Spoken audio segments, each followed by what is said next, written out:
Y amigos, les cuento que para analizar este discurso y también lo que está ocurriendo hasta este momento en la Asamblea Nacional, se conecta con nosotros la directora de comunicación de la organización ICARE, Yadira Aguagallo. Ella es periodista y también consultora política y comunicacional.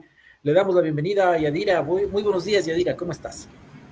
Buenos días, Fermín. Buenos días, Juan Carlos. Qué gusto conectarme con ustedes en esta mañana, que sin duda es de muchísima expectativa. Creo que sobre todo desde las 10, 9 de la mañana el país vive en una expectativa por conocer qué va a pasar dentro de la Asamblea y cómo esto va a marcar hitos importantes dentro de la presidencia del presidente Daniel Noboa. Yadira, buenos días. Gracias por acompañarnos. Tal vez tengas algún primer comentario o reacción sobre este corto discurso, algo lírico o retórico de Henry Kronfle, pero que ha dicho algunas señales sobre lo que todos estamos expectantes, hasta cuáles son los alcances de este acuerdo político por el correísmo y el partido o los legisladores vinculados al gobierno de Daniel Noboa. Gracias, Juan Carlos. Sí, desde el análisis del discurso varias cosas, tanto, digamos, lo que se ha dicho, lo que ha dicho textualmente Henry Kronfle en sus declaraciones, como estas sensaciones o estos imaginarios que nos produce ese discurso. Entonces, vamos, digamos, desde lo tangible, desde lo que hemos podido escuchar.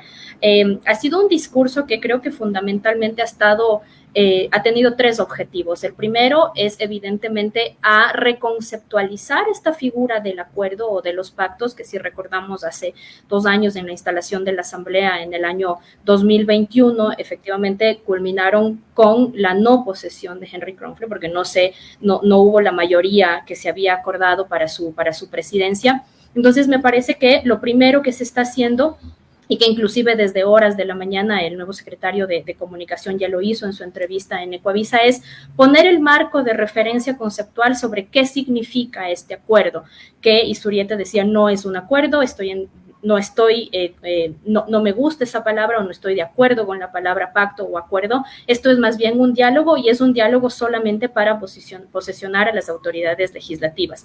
Kronfle también se ha referido y lo que ha dicho principalmente es que este es un diálogo que tiene que ver con una política de desprendimiento de todos los sectores políticos para armar una agenda legislativa que vaya en beneficio de la gobernabilidad y del país. Y esto es fundamental porque podrían parecer solamente palabras, pero me parece a mí que es un nuevo pacto de confianza que se le está dando a la ciudadanía. Es decir, se está marcando una nueva narrativa y, digamos, eso no puede quedar solamente en palabras. Y ahí el gran desafío de la expectativa marcada en ese discurso de que ahora sí va a existir gobernabilidad, de que ahora sí van a existir proyectos en los que se trabaje en conjunto, va a tener que ser demostrado a la brevedad posible para poder sostener este marco conceptual de lo que ha significado ahora este nuevo acuerdo. Creo que el segundo objetivo de Kronfle ha sido también marcar el regreso del Partido Social Cristiano a la escena política, ha sido también marcar su presencia como fuerza política, y creo que el tercer objetivo ha sido referirse al gobierno del presidente saliente, del presidente Lasso, como un gobierno que se ha convertido en una pesadilla. Él lo ha dicho constantemente durante su discurso: por fin termina la pesadilla.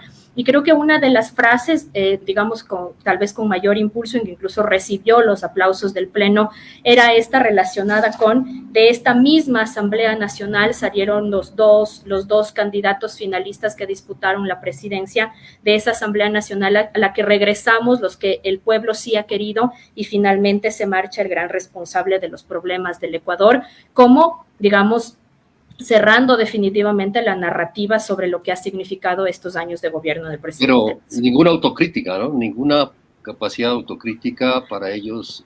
Al parecer se mantienen en esta burbuja de autocomplacencia. El responsable ha sido Lasso, ellos no tienen nada que ver, han sido reelectos, de su seno han salido el nuevo presidente, y cuidado que la prensa les vaya a seguir insultando o atacando, porque ya más o menos van a ver. Me parece que también una postura bastante, no sé cómo calificarla, pero sí destaco esto de esta autocomplacencia, esta falta de autocrítica, de no reconocer error alguno de lo que hemos vivido en estos tiempos políticos. Hay también una evidente, bueno, más allá de la piedad religiosa, las alusiones religiosas que hace de manera constante el señor Kronfle, hay también este anuncio de que no van a intervenir en la justicia, ¿no? Y me parece que esto empata con lo que ha dicho o lo que han dejado entrever los voceros del gobierno, ¿no? Es decir, no va a dar paso a este intento de censurar a la fiscal general, al menos no será, al parecer, tampoco con los votos del Partido Social Cristiano, que es un tema que ya queda encapsulado en la agenda correísta. Tampoco dice nada Kronfle con relación a la posibilidad de reactivar el juicio político, que ya sería una cosa realmente digna de una república bananera, que en 2 o 3 días censuren a Lazo, que quede el vicepresidente, que el vicepresidente le entregue el poder a Noboa. Eso sí sería verdaderamente un circo y verdaderamente un show. No menciona nada al respecto de este punto de la agenda planteada por la oposición, por la mayoría, y habla también de los que serían los puntos clave del acuerdo, ¿no? El tema económico, mejorar el parque eléctrico, esta crisis de los apagones evidencia que se ha descuidado el sistema en la infraestructura eléctrica, y entre otros temas. Yadira, este discurso puede atajar los temores del anticorreísmo más radical sobre cuáles son los puntos del acuerdo de la mayoría legislativa. Creo que constantemente, y eso lo hemos visto en esta semana, ese ha sido el objetivo, ¿no? De varios sectores, desde, como tú muy bien lo mencionas, Fermín, desde los voceros del Ejecutivo, ya, digamos, posicionar esta idea y este mensaje de que este diálogo, definido así, digamos, por el secretario de Comunicación, este diálogo no es un acuerdo de impunidad y no es un acuerdo para intervenir en la agenda de otras instituciones como la función legislativa, por ejemplo. Entonces, se va a mantener, yo creería que esa línea narrativa se va a mantener por lo menos durante los próximos meses, pero digamos, esa línea narrativa no solamente tiene que ser una línea narrativa, tiene que demostrarse con acciones y tiene que demostrarse con hechos en el tiempo. De lo contrario, el mito va a continuar posicionado y no va a haber una posibilidad de eliminar esos temores que probablemente sigan surgiendo desde algunos sectores. Eso me parece fundamental. Lo que ha tratado de hacer Kronfle también es como de resumir un poco cuáles van a ser las acciones principales de estos 18 meses de gobierno, alejados de unos posibles juicios políticos tanto a la fiscal general Diana Salazar como a otras autoridades. Él ha dicho que van a fiscalizar, sí, pero que lo van a hacer con ética y con responsabilidad en el momento en el que se tengan que hacer estas fiscalizaciones.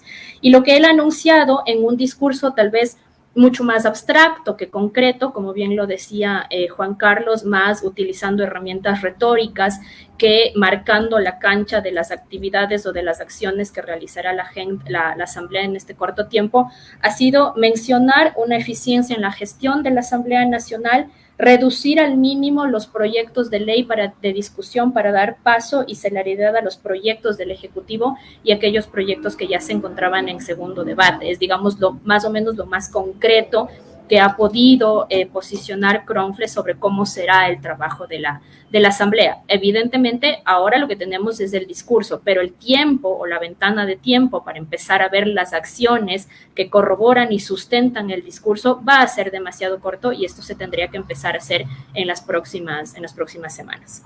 Claro, porque los asambleístas creo que empiezan una carrera y esta carrera es para la reelección. Totalmente, o para claro. convertirse en figuras posibles en el plano presidencial y vicepresidencial, y depende de lo que hagan en estos meses, claro, dependerá también de sus nominaciones.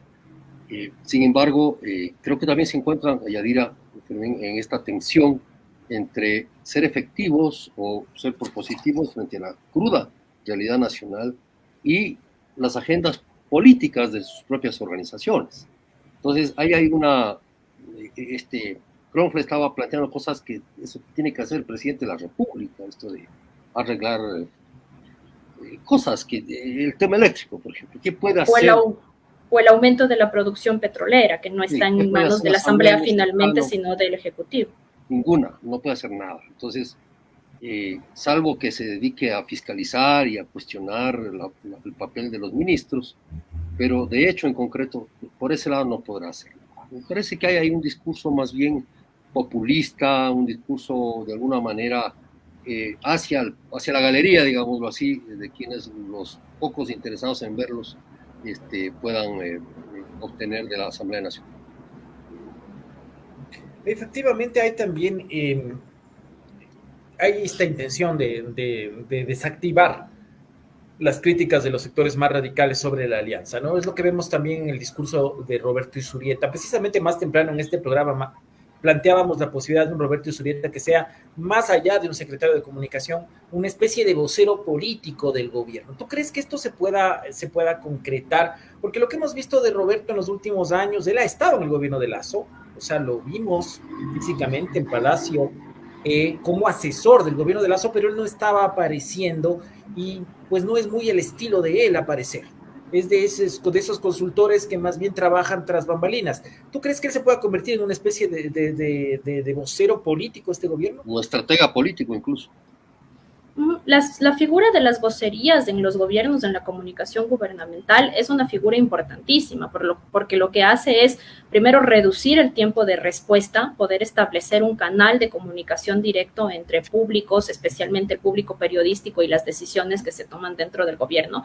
De ahí que, digamos, es una idea que es adoptada por una amplia cantidad de gobiernos alrededor del mundo. Probablemente en un gobierno de tiempo tan corto y en el que la expectativa es una expectativa alta, tener una figura de vocería presidencial pueda ayudar justamente a destrabar estas cuestiones de comunicación que tienen que ir mucho más allá de solamente informar cosas o de informar actividades a modo de informar una agenda, sino que tienen que ir marcando conceptos, políticas y una política de comunicación fuerte en todos los sentidos, evitando la especulación, evitando las contradicciones, volviendo a los voceros y a las entidades gubernamentales más disciplinadas en el manejo de sus mensajes. Entonces, tener un vocero presidencial cumpliría con esa función de concentrar el discurso, de articular el mensaje y evitar esas especulaciones. Podría ser una estrategia interesante que la retome el gobierno de Noboa, después de que también fue ensayado este concepto y esta figura en el gobierno del presidente Lasso, pero esta vez se va a requerir efectivamente una anticipación, se va a requerir que exista una coordinación de la comunicación y sobre todo la disciplina constante marcada por una política de comunicación fuerte que comparta conceptos y no solamente informe una agenda, que es la gran diferencia en la comunicación gubernamental.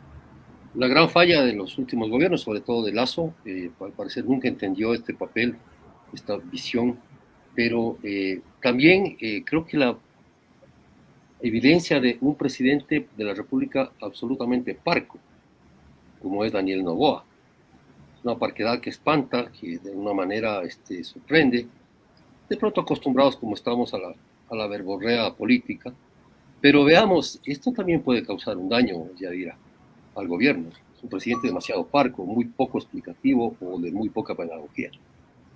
Puede causar un daño en la medida en la que no esté presente en la conversación que se marca y en la medida en la que no sea un actor fundamental de esa conversación.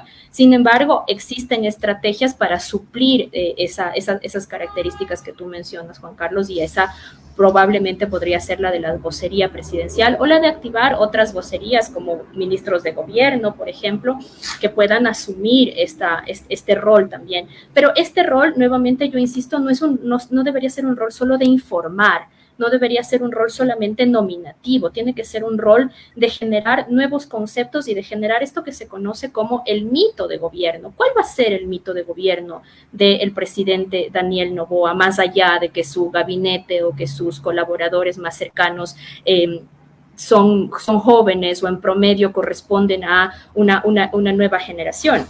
Y yo creo que mucho de eso ya en la mañana lo hacía el nuevo secretario de Comunicación cuando decía, más allá de la juventud, los buenos gobiernos se caracterizan por la diversidad. Entonces, tal vez el gobierno de Noboa está pensando en crear este mito de gobierno desde las diversidades, desde estas diversidades como una sumatoria de ideas, energías, de ímpetu, que es lo que decía en la mañana Roberto Izurrieta en su entrevista. Habrá que ver, ¿no? Habrá que ver también cómo se marca ese mito de gobierno que no puede ser solamente que este es el presidente más joven de la historia del Ecuador y que su gabinete está conformado por jóvenes, sino qué es lo que va a marcar en definitiva el concepto de su presidencia. Y ahí, digamos, el discurso no puede ser tan abstracto, por ejemplo, como lo que acabamos de escuchar del nuevo presidente de la Asamblea. Quizás Permítame comentarles que hace pocos minutos se acaba de verificar ya la votación para la primera vicepresidencia y ha obtenido Viviana Veloz de Revolución Ciudadana 99 votos. Es decir, está operando ya este pacto, este acuerdo, es de prever que la segunda vicepresidencia corresponda a ADN, es decir, a la formación política del presidente Daniel Noboa, y que se pase luego a la integración del Consejo Administrativo de la legislatura. Si esto sigue como se ha pensado o se ha previsto, es muy probable que algunos de los bloques que no están en el pacto anticorreísta, en el pacto actual, pues puedan acceder al Consejo de Administración de la legislatura, porque lo que se les pedía es que votaran por Cronfle, y Cronfle ha obtenido prácticamente una unanimidad en la Cámara, no así Viviana Veloz, que obtiene menos de 100 votos. Entonces es evidente que el pacto tiene unos ciertos matices. Sí, estamos viendo la reconsideración. Te decía, Yadira y Fermín les decía, hay un tema que mencionó Zurrieta en esta entrevista en Ecoavisa y hablaba de siempre aportando para el diálogo, ¿cierto? Va a ser un gobierno de diálogo. Tal vez sea uno de estos otros mecanismos o quiera posicionar como un gobierno de diálogo, de consensos, en una crisis donde el odio, la separación, la atomización impide, sobre todo, llegar a decisiones estratégicas para el Ecuador. Y le decía porque Daniel Noboa, que fue un aparentemente opaco legislador, nada más que presidente de la Comisión de Desarrollo Económico, de la muy importante Comisión de Desarrollo Económico de la Asamblea, logró algunos temas que parecían imposibles de salir en base al consenso. Me refiero, por ejemplo, a la ley de la ley de audiovisuales, desarrollo del sector audiovisual y cinematográfico del país y digital, que logró que se aprueba esta ley por absoluta mayoría en su comisión, luego que obtuviera más de 100 votos en una asamblea que estaba dividida, que estaba casi en proceso de juicio político con el presidente, para resolver un dilema que tenía que ver con con las salidas fiscales o de impuestos a la inversión extranjera en el cine, en lo digital y lo audiovisual. Por ejemplo, y ahí menciona otras leyes como la naranja o la ley de economía naranja que se habían aprobado en Senado. Tal vez esto pueda ser un antecedente. Veamos ya cuando se sienta en la presidencia, que esa es otra cosa.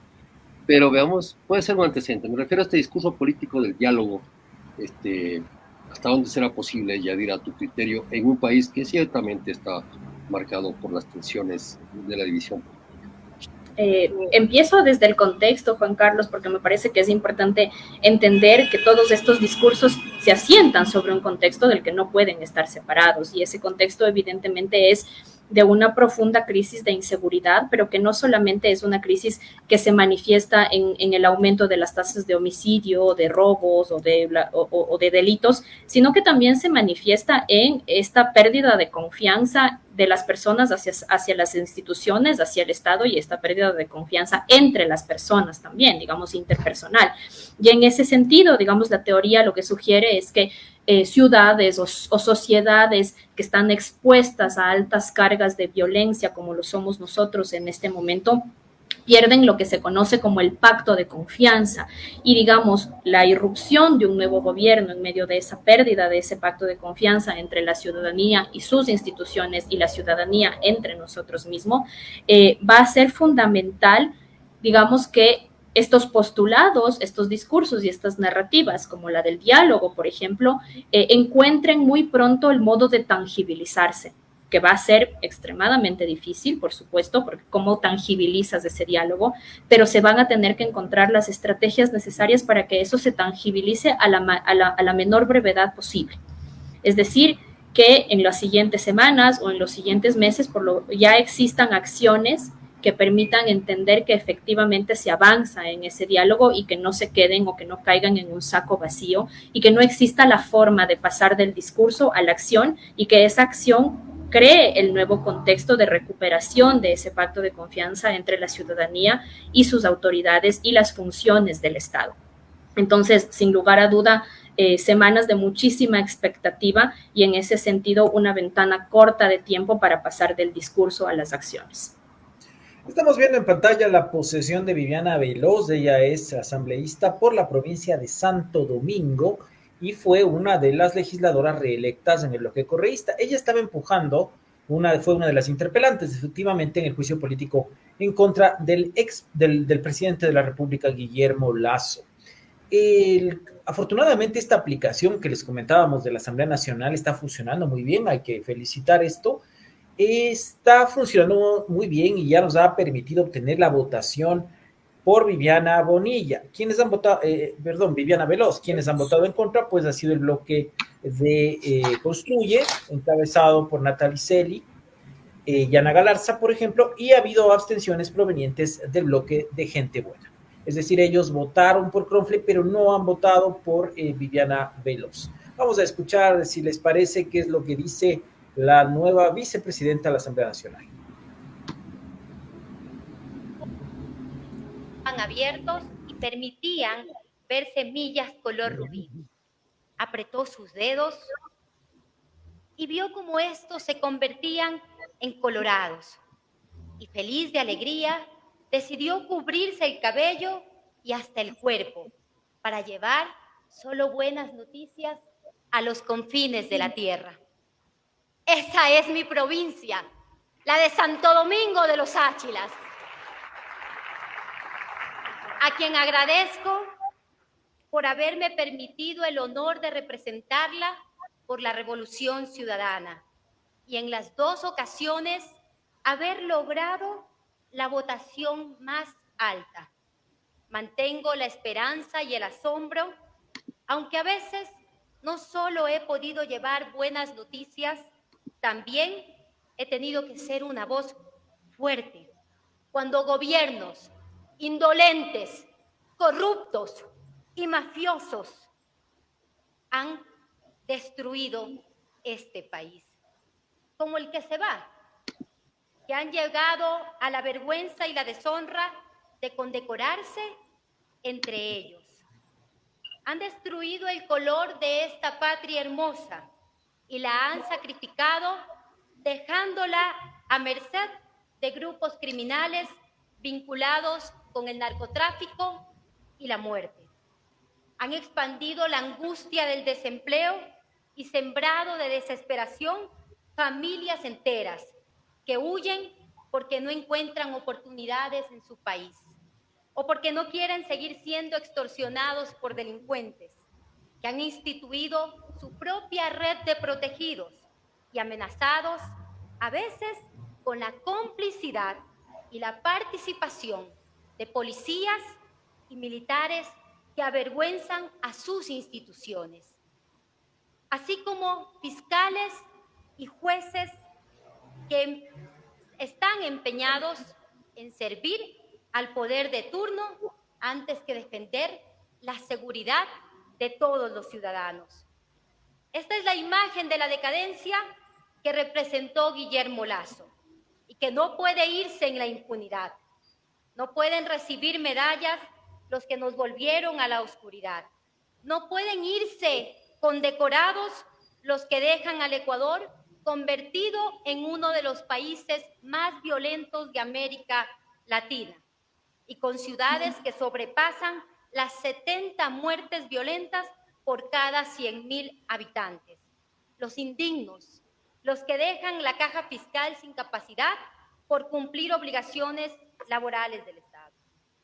En este mes de noviembre y diciembre, de hecho, los depósitos del Ministerio de Economía y Finanzas en el Banco Central son los más bajos desde el año 2016 y con una deuda interna y externa que según los expertos estaría llegando casi al 80% del PIB.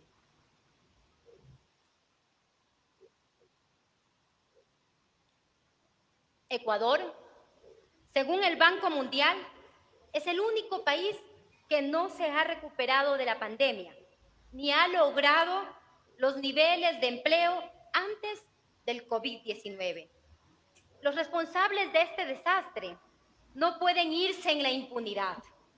Estas élites económicas que utilizaron el poder político para labrar la tragedia de millones, mientras ellos agrandaban sus fortunas y aceitaban sus negocios, incluso ilegales. Por ello, no tienen nada que escribir en libros falaces, pero sí responder políticamente y ojalá, cuando no haya justicia selectiva, ser juzgados por sus delitos y acciones que nos enlutaron. Los que hablan de no impunidad, les hemos visto callar en estos meses.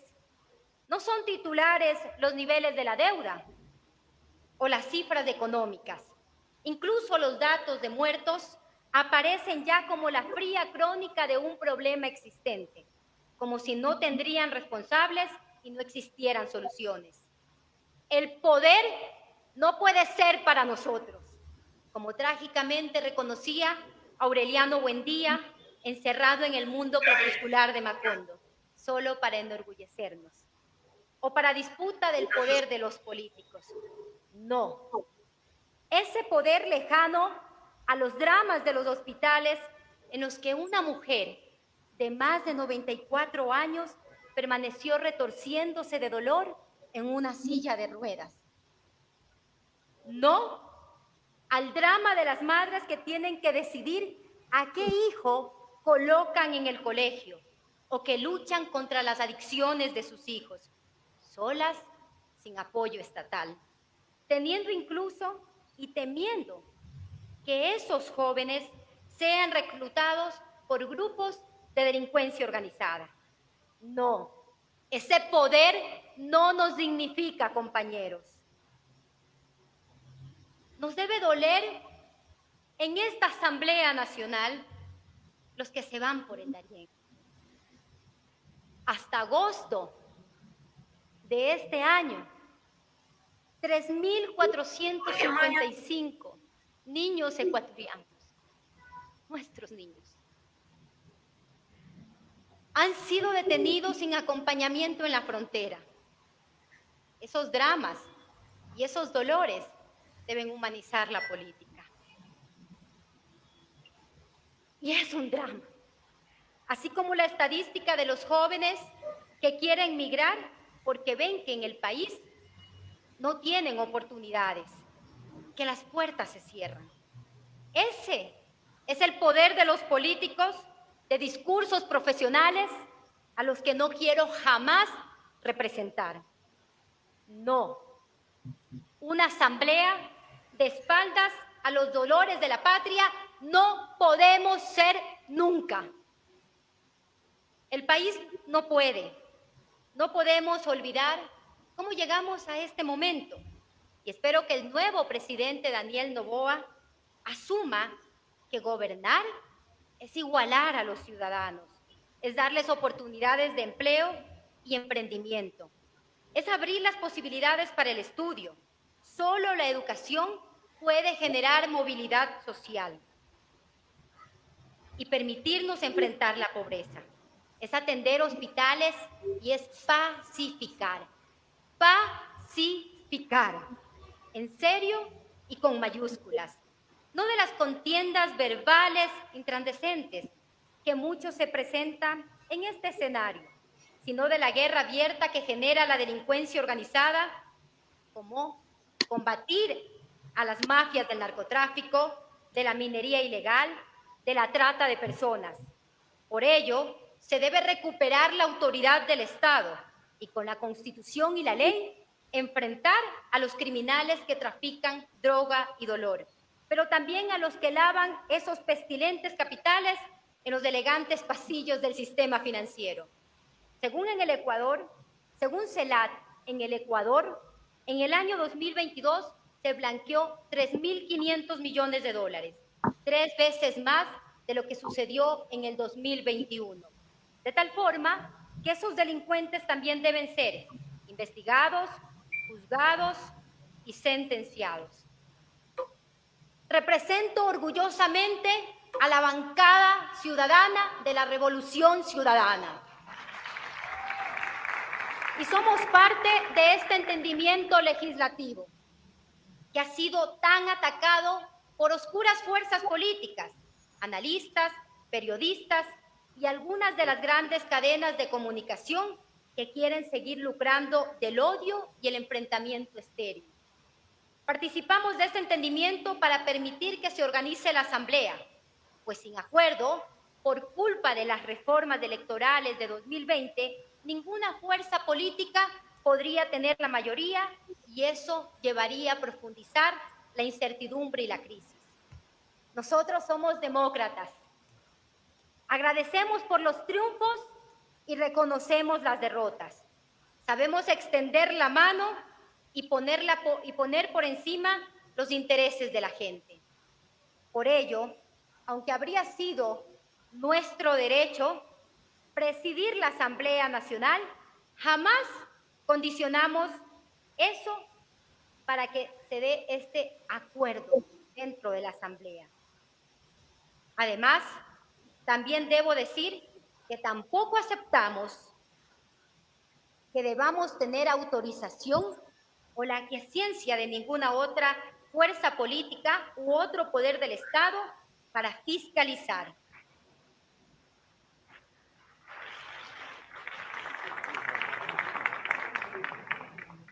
Tenemos no solo el derecho, sino la obligación de fiscalizar cuando hay incumplimientos a la Constitución y la ley.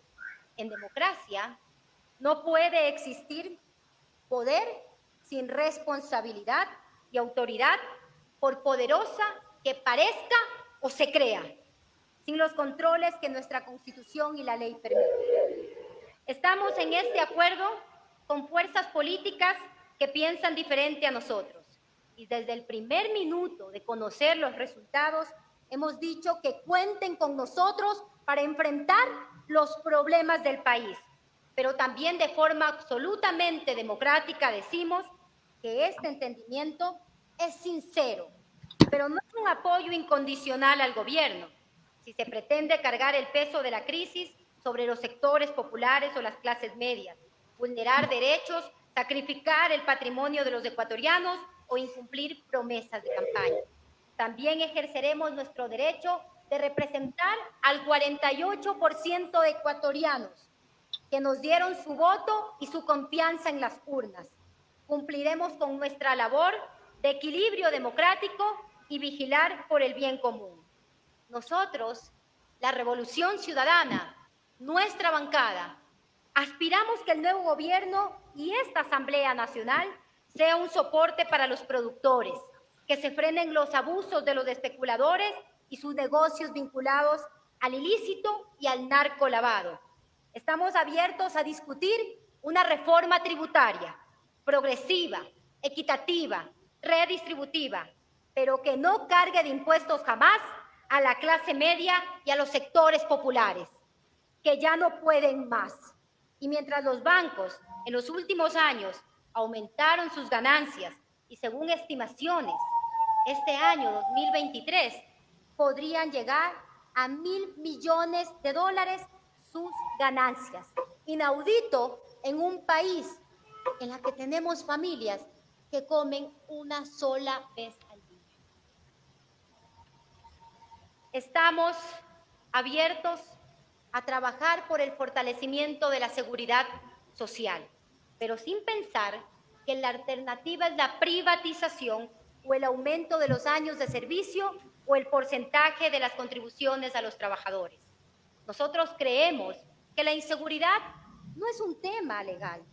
Con estas mismas leyes fuimos el segundo país más seguro de América Latina.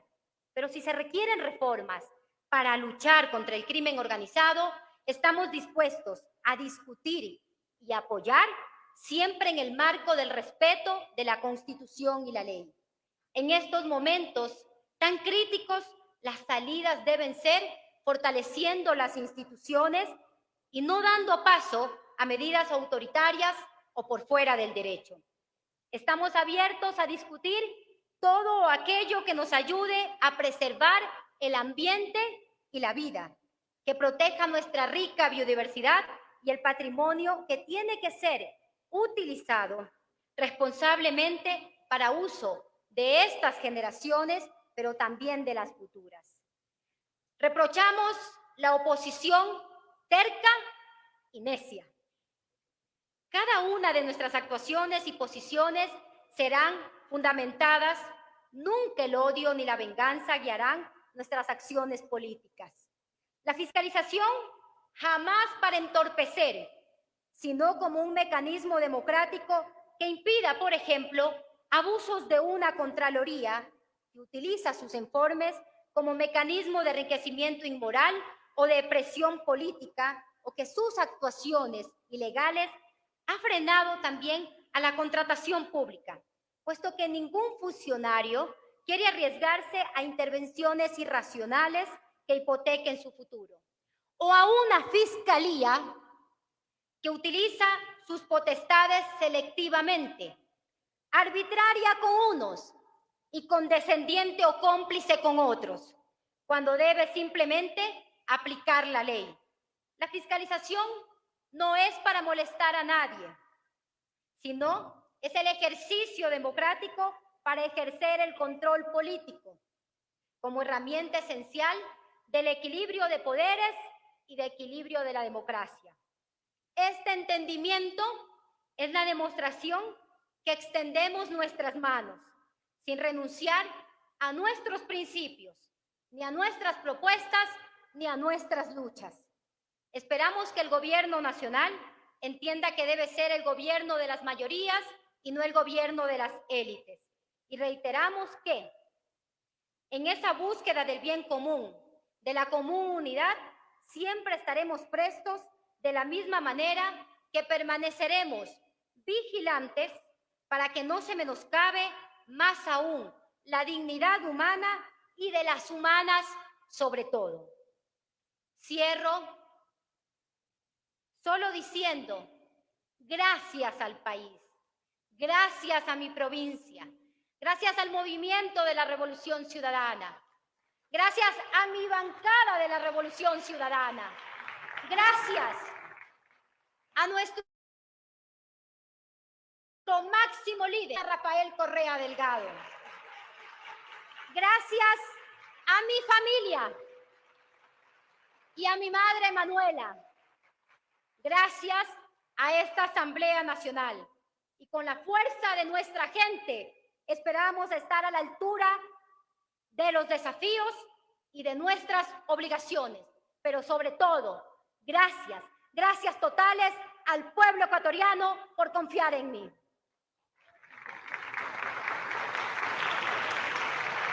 Concluye así la intervención de la primera vicepresidenta de la Asamblea Nacional, Viviana Veloz. Bueno, ha sido un largo discurso de la asambleísta Viviana Veloz, quien ha mencionado hacia el final a la Fiscalía y la ha señalado como una instancia que no está actuando con imparcialidad. Dice que es condescendiente con unos y implacable con otros. Yadira, ¿qué te ha parecido este largo discurso de Viviana Veloz, que obviamente es un programa o la propuesta correísta para esta legislatura? Quiero destacar una categoría que Veloz incluye dentro de su discurso también, siento yo, en este afán o en este objetivo de reconceptualizar el acuerdo, de reconceptualizar los pactos políticos. Y lo que ella ha dicho es que esta jornada se ha llevado a cabo un entendimiento político y que el correísmo extiende las manos justamente para ese entendimiento político, pero no como un apoyo incondicional, porque no claudicarán en sus propuestas, en sus pensamientos y en sus ideas. Entonces, me parece muy, muy interesante que se utilice esta categoría del entendimiento político como un símil de un acuerdo o como un símil de esa tan criticada concepción del pacto, este entendimiento político.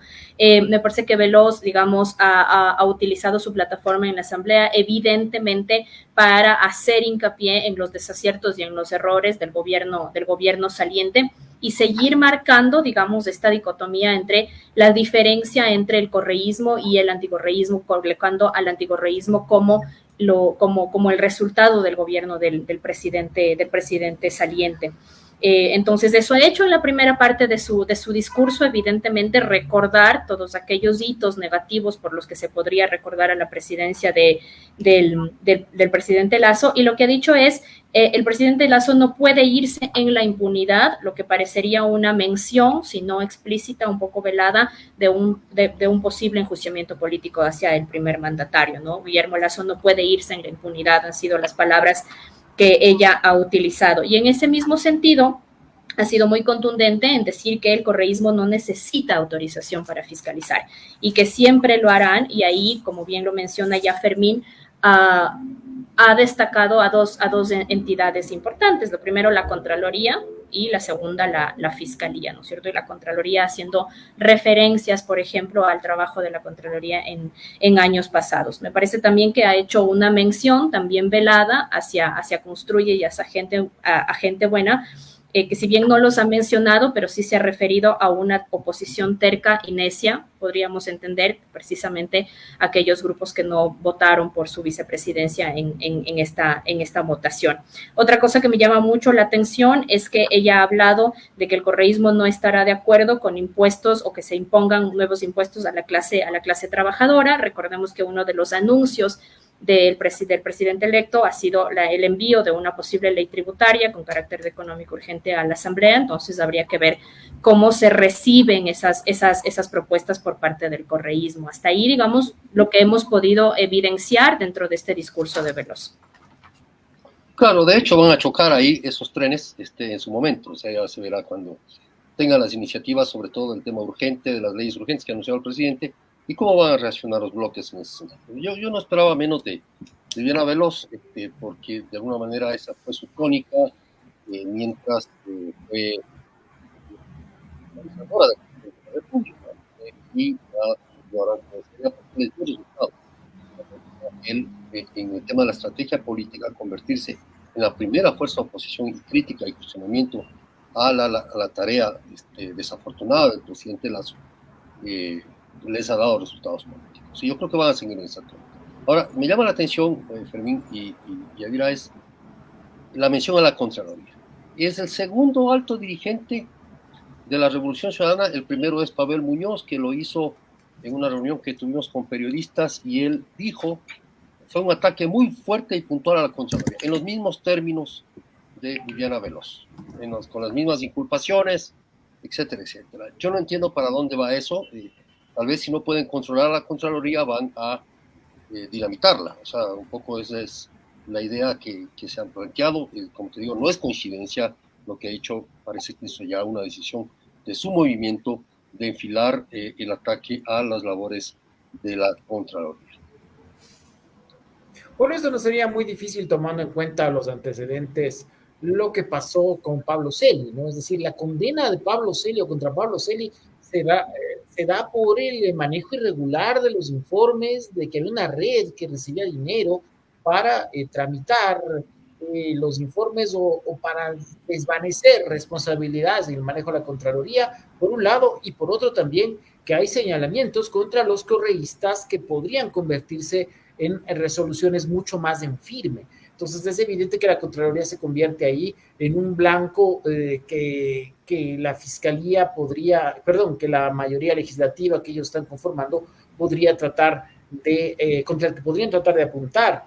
Ahora también habla de la autonomía que ellos tienen para la fiscalización, y es algo que ya había señalado Pirina Correa en alguna ocasión anterior. Es decir, el hecho que nosotros planteemos el juicio a la fiscal general, por ejemplo, dijo, no significa que en la comisión de fiscalización pase, no significa que haya los votos para la censura y la destitución, pero lo vamos a hacer de todas maneras.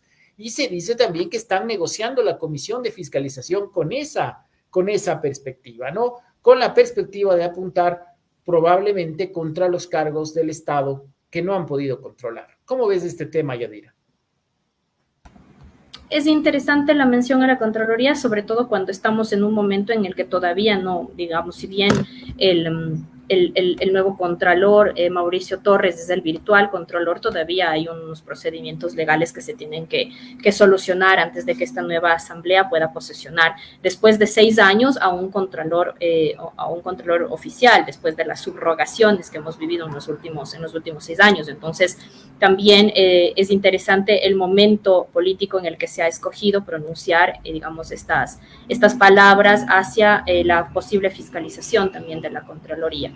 Eso por una parte, digamos. Luego, usted, tanto Juan Carlos como tú, Fermín, comentaban hace un momento junto con Juan Cubi que en las próximas semanas se tendrá que ver cómo, digamos, este entendimiento político, en palabras del asambleísta Veloz, decanta en la constitución de las diferentes comisiones y quienes van a presidir esas comisiones, para ir mirando o para ir por lo menos entendiendo cuáles van a ser las agendas más programáticas de cada una de las constituciones y los temas que van a colocar sobre la mesa una vez que ya se definan cómo van a estar conformadas.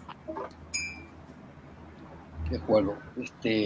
No sé si hay algo más. Creo que los discursos tendrán ya, tal vez el discurso de la representante ya de la segunda vicepresidencia pueda aclarar un poco el panorama desde el gobierno, porque creo que esta sesión está aprovechada para sentar las líneas claras de cuál va a ser la acción, por lo menos, hasta que se definan las agendas de este nuevo pacto, acuerdo político, como se le quiera llamar, que esperamos todavía es un proceso en funcionamiento. Es un tema en el cual la realidad, los hechos son los que van a conducir estos y los acomodamientos que se dan en la política frente a los intereses de cada partido y movimiento frente a su proyección nacional. No olvidemos que esta es una asamblea de transición, como el de Novoa es un gobierno de transición hacia el 25, y de lo que se haga hoy dependerá el futuro, Yadira.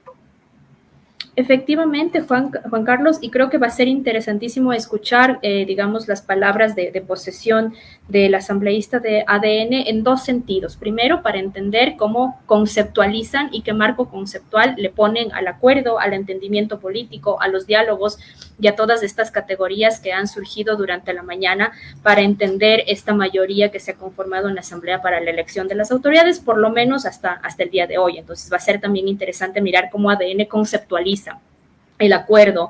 El correísmo lo hace desde la figura del entendimiento político, el socialcristianismo lo hace desde el desprendimiento, el acto de desprendimiento en función de los objetivos del Ecuador. Veamos cómo lo define ADN, eso va a ser interesante. Y también va a ser interesante mirar cómo llega ADN a la Asamblea Nacional. Llega ya con una agenda programática legislativa, llega ya con proyectos de ley, llega ya con las primeras nociones de su ley económica urgente en materia tributaria, llega ya con algunas propuestas relacionadas con, si bien no le compete a la Asamblea, pero con la consulta popular. Entonces va a ser también interesante mirar si ese discurso es más, digamos, se acerca más hacia lo abstracto, o si ya nos plantea algunas líneas y algunos caminos para saber cuál va a ser el trabajo de ADN dentro del legislativo. Bueno, efectivamente se está por iniciar el proceso para elegir a la segunda vicepresidencia. Lo que tendría que ser un varón, un hombre. Debería, bueno, por paridad me parece que sí, ¿no? Me parece que sí, pero ahora hay un hombre en la presidencia, una mujer en la vicepresidencia. Veamos. Sí, se ha mocionado a Egner Recalde, de ADN, para la segunda vicepresidencia de la Asamblea. María Fernanda Araujo, de ADN, ha realizado esa moción. Egner Recalde, pues un asambleísta que formaba parte de Izquierda Democrática en la legislatura anterior, estuvo involucrado en una serie inclusive de procesos disciplinarios, de los que salió absuelto, hay que decirlo, pero que después se vinculó al movimiento del señor Novoa. Y él sería el candidato a la vicepresidencia, es la segunda vicepresidencia. Lo que se está ya votando en este momento es lo que vemos en pantalla. De momento está superando pues la votación necesaria de una manera muy amplia. Recordemos que se necesitan 70 votos para ser electo, porque estas decisiones se toman con una mayoría absoluta. Entonces se necesitan solo 70, pero en general estamos viendo un apoyo salvo el que se dio para Viviana Veloz, pues hay un apoyo más significativo. Yo me atrevería a decir que en esta votación también han votado a favor los del bloque que se declararon en oposición absoluta, es decir, los de Construye y también de Gente Buena. Vamos a esperar que ya se publiquen los resultados en la aplicación de la Asamblea Nacional para conocer cuáles han sido las tendencias en este caso, pero en pantalla se pueden ver casi 130 votos de los 137 por el señor asambleísta Recalde. Como les decíamos, él tuvo algunos problemas en la legislatura anterior, se le sometió a un consejo de ética, era parte de Izquierda Democrática, este bloque que implosionó también. La legislatura anterior fue muy movida porque esto que hemos visto, este transfugismo político que hemos visto en pocos días en esta ocasión, se demoró más tiempo, ¿no? Hay 130 votos a favor, eso es lo que nos confirman ya nuestro equipo en el Palacio Legislativo de Egner Recalde para que ocupe la segunda vicepresidencia del Legislativo. Un ex militante de Izquierda Democrática, hoy en el movimiento del presidente Novoa.